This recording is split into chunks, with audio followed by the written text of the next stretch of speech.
Audio 6 Siddhidatri वाक साधना। लेखक पंडित श्री राम शर्मा आचार्य। वार्तालाप में शालीनता का समावेश रहे। दूसरे जो विचार प्रकट कर रहे हैं उनकी नेक नियति पर विश्वास कीजिए।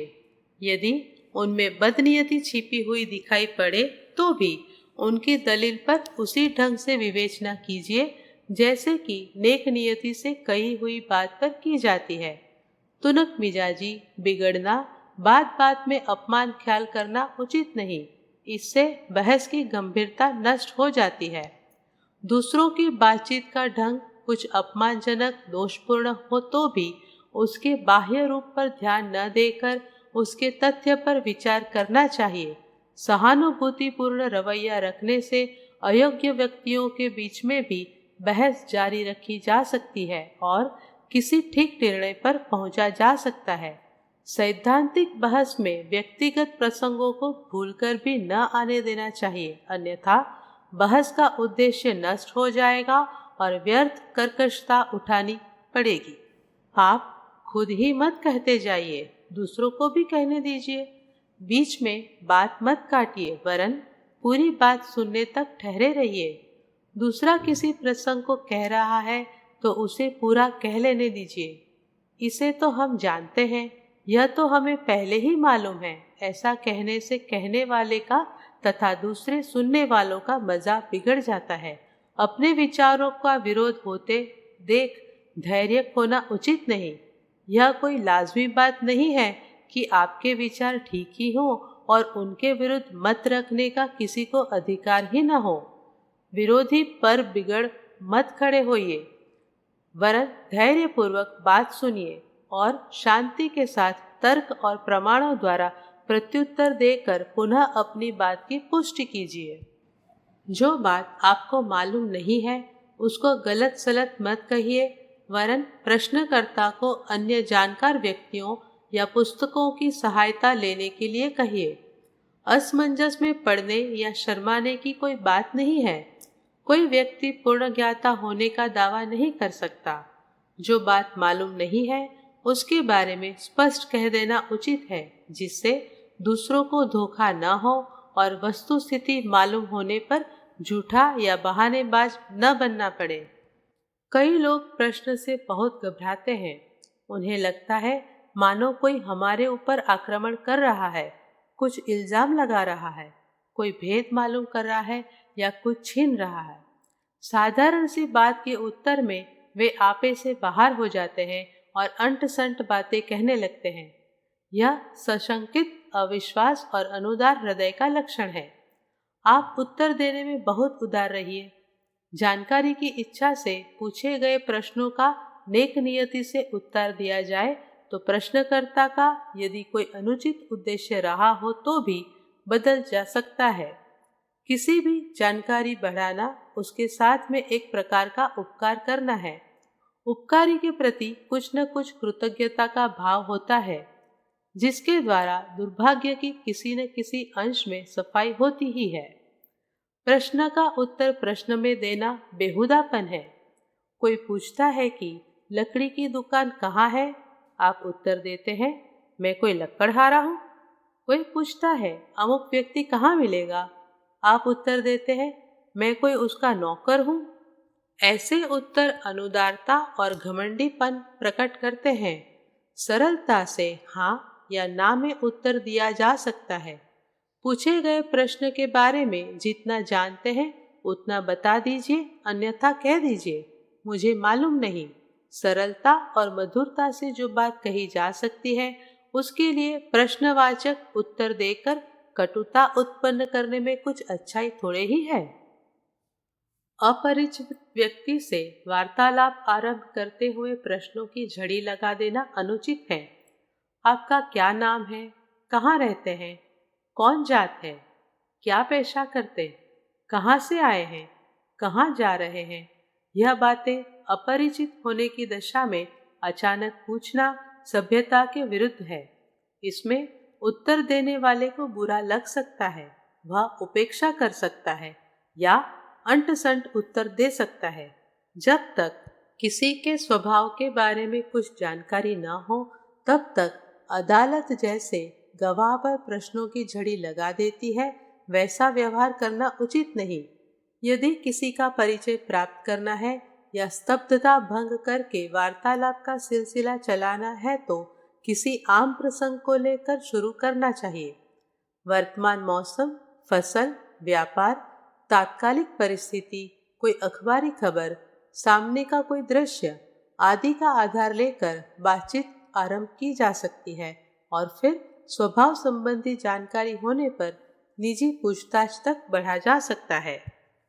कौन आदमी इस समय किस मनोदशा में है, इसको भांपकर जो आदमी तदनुसार वार्तालाप की तैयारी करते हैं वे अपना प्रयोजन सिद्ध करने में बहुत कुछ सफल होते हैं। अफसरों से मुलाकात करते समय काम निकालने वाले लोग पहले अर्दली से यह मालूम कर लेते हैं कि इस समय साहब का मिजाज कैसा है। यदि मिजाज अनुकूल देखते हैं तो प्रयोजन प्रकट करते हैं, अन्यथा किसी दूसरे अवसर की प्रतीक्षा तक अपनी बात को स्थगित रखते हैं।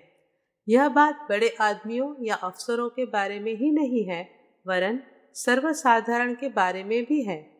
निजी कारणों से जब मनुष्य का चित्त ढांचा डोल रहा हो, शोक, चिंता, क्रोध या बेचैनी में निमग्न हो, तो उस समय कोई अप्रिय, भारी या उसकी दृष्टि में अनावश्यक जचने वाले प्रस्ताव न रखने चाहिए, क्योंकि डावाडोल मनोदशा के कारण यह आपकी बात को न तो ठीक तरह समझ सकेगा और न उस पर उचित फैसला कर सकेगा। ऐसी दशा में प्रयास विफल ही रहेगा। यदि उसी दशा में अपनी बात कहना आवश्यक हो तो पहले उसकी विषम मनोस्थिति के प्रति सहानुभूति प्रकट कीजिए और कहिए कि ऐसे अवसर पर इच्छा न रहते हुए भी कहने की मजबूरी प्रकट करने के उपरांत अपनी बात को कहिए। इस प्रकार उसके डावाडोल स्वभाव के बारे में जब आप परोक्ष रूप से सावधान करा देते हैं तो वह सजग हो जाता है और अपनी मनस्थिति पर काबू रखकर आपकी बात को सुनता समझता है। ऐसी दशा में किसी अच्छे परिणाम की आशा की जा सकती है। अपनी निजी बातें हर किसी के सामने प्रकट मत करिए। जिनके कहने से अपनी मूर्खता, गलती, गुप्त जानकारी का पता चलता हो, वह बातें केवल निजी और विश्वसनीय मित्रों से ही करने योग्य है। अनाधिकारी और साधारण परिचय वाले व्यक्ति तक वे बातें पहुँचे तो अपनी महत्ता घटाती है, लघुता प्रकट करती है। आप अधिक कष्ट में हैं, अपमानित हुए हैं, घरेलू अनिष्टों से ग्रसित हैं, रुग्ण हैं, चिंतित हैं, तो उन बातों को उनके सामने न कहिए जो निवारण तो कर नहीं सकते वरन मजाक बनाते हैं। जिस प्रकार गड़े धन को प्रसिद्ध कर देना ठीक नहीं, उसी प्रकार भावी योजनाओं को, गुप्त रहस्यों को, न कहने योग्य बातों को भी छिपा कर रखना चाहिए। जिसके पेट में बात नहीं पचती उसे पोले बाज का छछोरा समझकर गंभीर वार्तालाप में कोई उसे शामिल नहीं करता। किसी कार्यव्यस्त आदमी से भेंट करनी हो तो अपने प्रयोजन को संक्षेप में कह दीजिए और उसी मर्यादा में बहस करके थोड़े समय में किसी निष्कर्ष पर पहुंच जाइए। संसार के कार्यव्यस्त महापुरुषों का समय बहुत मूल्यवान होता है। वे मुलाकात करने वालों को कुछ मिनटें ही दे सकते हैं। यदि सिलसिले से आवश्यक बातों को न करके बीच में अप्रासंगिक और बेतरतीब बातें की जाए तो समय की बहुत ही बर्बादी होती है। समय निरर्थक बातों में चला जाता है और आवश्यक बातें अधूरी छूट जाती हैं। इसीलिए कार्यव्यस्त आदमियों के पास मिलने जाएं तो जो बातें कहनी है उनको क्रमबद्ध एक छोटे कागज पर नोट कर लीजिए और उन्हें उचित विस्तार के साथ जहां तक संभव हो संक्षेप में कह दीजिए। ऐसा करने से उनका बहुमूल्य समय व्यर्थ नष्ट न होगा और आपको भी अधिक देर न लगानी पड़ेगी। समय बचाने का सदैव ध्यान रखिए, क्योंकि समय ही संपत्ति है। यदि आपके पास फालतू वक्त है तो इसका अर्थ यह नहीं है कि दूसरों के पास भी वैसी ही फुर्सत है। आप ठलुए हैं तो दूसरों को ठलुआ मत समझिए। दूसरों को, खासकर कार्यव्यस्त लोगों का, कम से कम समय बर्बाद कीजिए। उनका उतना ही समय लीजिए जितने में वे अनखने न लगे, उठ जाने के संकेत न करने लगे। पत्र व्यवहार में भी ऐसा ही कीजिए। बहुत लंबी बेकार की बातों से भरी हुई चिट्ठियां उन लोगों को मत लिखिए जिनके पास बहुत काम रहता है। संक्षेप में प्रयोजन प्रकट करना यही लाभदायक तरीका है, अन्यथा बेकार की खर्रे बिना पढ़े मुद्दतों पड़े रहेंगे और उनका उत्तर न मिलने या विलंब से मिलने की अधिक संभावना रहेगी। मुस्कुराकर प्रसन्नता प्रकट करते हुए बातचीत करना एक बहुत ही आकर्षक ढंग है, जिसके द्वारा सुनने वाले को अनायास ही आपकी ओर खिंचाव होता है। जब आप मुस्कुराते हुए आनंदित होकर अपना कथन आरंभ करते हैं तो उसके दो तात्पर्य निकलते हैं। पहला यह है कि आप मनस्वी हैं, दृढ़ निश्चयी हैं और सुलझे हुए विचारों के हैं। दूसरा यह कि सुनने वाले से मिलकर आप प्रसन्न हुए हैं, उसके प्रति प्रेम भाव रखते हैं। मुस्कुराहट मन की दृढ़ स्थिति को सूचित करती है, जिसके विचार संदिग्ध है, नाना प्रकार के भावों का उतार चढ़ाव चेहरे पर प्रदर्शित करता है, उसे अविश्वास की दृष्टि से देखा जाता है। ऐसे आदमी के व्यक्तित्व की कोई अच्छी छाप दूसरे पर नहीं लगती, किंतु यदि प्रसन्नता चेहरे पर खेल रही है तो उसका तात्पर्य दृढ़ता, गंभीरता और पूर्णता है। उसे सुलझा हुआ सुस्थिर समझकर स्वभावतः विश्वास करने की इच्छा होती है। मुस्कुराहट का दूसरा तात्पर्य है सुनने वाले के आगमन से खुशी प्रकट होना। यह भी साधारण बात है। जहाँ उपेक्षा होती है वहाँ संबंध रखना लोग पसंद नहीं करते, पर जहाँ प्रेम और सत्कार का भाव टपकता है वहाँ बार बार जाने की इच्छा होती है। थोड़ी असुविधा उठाकर भी वहाँ पहुँचने का प्रयत्न किया जाता है, क्योंकि वहाँ दोहरा लाभ है। साधारण काम तो पूरा होता ही है, साथ में प्रेम और आदर की आत्मिक खुराक मुफ्त में मिल जाती है। प्रसन्नता के साथ वार्तालाप करने के दोनों ही पहलू एक से एक जोरदार हैं। विश्वासी आदमी से व्यवहार में धोखा होने का अंदेशा नहीं रहता, उसकी मानसिक स्थिरता से अन्य लाभ प्राप्त होने की भी आशा रहती है, अतएव उससे संबंध रखना वैसे भी लाभदायक ठहरता है। आप जिन लोगों का संबंध अपने साथ अधिक समय तक रखना उचित समझते हैं, उनसे मुस्कुराकर बोला कीजिए, प्रसन्नता प्रकट करते हुए बातचीत किया कीजिए।